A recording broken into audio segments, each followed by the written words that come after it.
আসসালামু আলাইকুম। যেই সব ভাইরা ফোন দেন, যোগাযোগ করেন যে লিবিয়া কিভাবে যাব, লিবিয়া থেকে ইটালি কিভাবে যাব। লিবিয়া আসা একেবারে সোজা ভাই। আর লিবিয়া থেকে ইটালি যাওয়াটা এটা হচ্ছে ভাগ্যের ব্যাপার।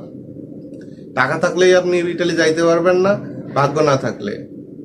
অনেক মানুষের টাকা আছে, পরিচিত লোক আছে এখানে, কিন্তু তারপরও সে ইটালি যাইতে পারে না। তো যাই হোক, আপনি লিবিয়া আসার আগেই চিন্তা করে আসবেন যে আপনি লিবিয়া কি কাজ করার জন্য আসবেন না ইটালি যাওয়ার জন্য আসবেন। যারা ইটালি যাওয়ার জন্য আসবেন তাদেরকে বলবো ভাই, কখনো ভাববেন না যে লিবিয়া যে কামাই করে টাকা গোছায় তারপর ইটালি যাব।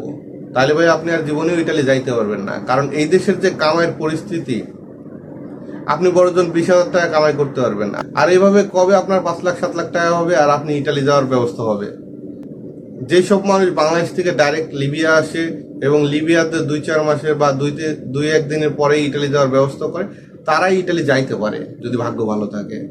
আর যেসব ভাই মধ্যবিত্ত ফ্যামিলির মানুষ মনে করে যে লিবিয়া যাব, কামাই করব, তারপর ইটালি যাব, তাদের আসলে ইটালি যাওয়া হয় না। কারণ এইখানে আসার পরে যখন কামাই করে টাকা গুছাইতে পারে না, 20,000 25,000 টাকা বেতনে আপনি কি খাবেন, কি বাড়িতে টাকা দিবেন, আর কবে 5 লাখ 6 লাখ টাকা গুছাইবেন? হবে না ভাই, এভাবে ইটালি যাওয়া হবে না। আর তার থেকে বড় কথা, আপনি যখন লিবিয়ায় থাকবেন 2-4 মাস, 6 মাস, 1 বছর, তখন আপনি পরিস্থিতি সম্পর্কে সবকিছু জানবেন। তখন আপনার ভিতরে একটা ভয় আসবে যে কত মানুষ আমার চোখের সামনে দেখতেছে যে লিবিয়ার থেকে ইটালি যাইতে ধরা খাইতেছে মাফিয়ার হাতে, 10 লাখ 15 লাখ টাকা দিয়ে ছাড়তেছে, আবার দিতেছে গেম, আবার ধরা খাইতেছে। যাদের ভাগ্য ভালো তারা একবারেই যাইতে পারে, আবার অনেকে 2 বার 3 বার দিয়েও যাইতে পারে না। এইগুলো যখন দেখবেন, বুঝবেন, শুনবেন, তখন আর আপনার মন চাইবে না ইটালি যাইতে। তো যারা ইটালি যাওয়ার নিয়েতে আসবেন তাদেরকে বলবো ভাই, 2 দিন পরে আসেন, টাকা পয়সা গুছায় আসেন। যদি ভাগ্য ভালো থাকে ইটালি যাইতে পারবেন। আর ভাগ্য ভালো না থাকলে ভাই, যতই চেষ্টা করেন, যতই পরিচিত লোক থাকুক, কোনো লাভ হবে না। কারণ এটা সবকিছুই উপরওয়ালার হাতে। আপনার মৃত্যু আছে সাগরে, না আপনি মাফিয়ার হাতে ধরা খাইবেন, 20 লাখ দিয়ে ছাড়াইতে হবে আপনাকে, সেটা কেউ বলতে পারবে না। যত মানুষই বলুক যে এই বোট ডাইরেক্ট ইটালি চলে যাবে, এইটা সেইটা, এগুলো সব ভুল কথা ভাই। আপনি যার সাথে কন্ট্যাক্ট করবেন সে আপনাকে যাই বলুক না কেন, সে টাকা নেওয়ার পরে যখন আপনাকে লিবির কাছে দিবে, তখন থেকে আপনার কোনো কিছু আপনি যাইতে পারেন, ধরা খান, মার খান, তখন আর এই দালালের হাতে কিছু করার থাকবে না, সম্পূর্ণ লিবির হাতে থাকবে। সেই লিবি যদি পাঠাই দেয়, তারপরে আপনার নসিব।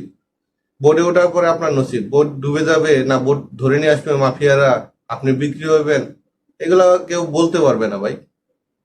তাই আর আর ইটালি যাওয়ার আগে অবশ্যই ভালো করে খোঁজ খবর নিয়ে তারপর ইটালি যাইবেন।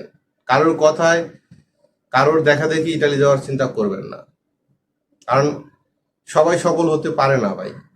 এই ইটালিতে যাওয়ার জন্য অনেক মানুষ মারা যাইতেছে এই সাগরে ডুবে, আবার অনেক মানুষ ধ্বংস হয়ে যাইতেছে, তার পরিবারটা পথে বসে যাইতেছে। কারণ অনেকে স্বপ্ন দেখে যে লিবিয়া যাবো 4 লাখ টাকা 3.5 লাখ টাকা দিয়ে, তারপর 5 লাখ টাকা দিয়ে ইটালি যাব, এরপরে কোটি কোটি টাকা কামাই করব। কিন্তু বাস্তবতা এরকম না।